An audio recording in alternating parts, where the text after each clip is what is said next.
Ooh. Sorry.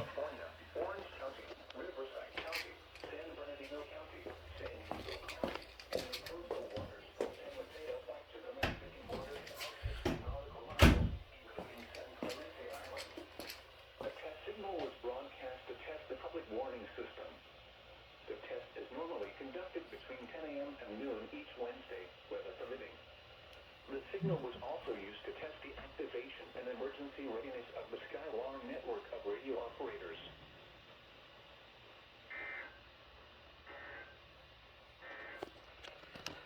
Unexpected.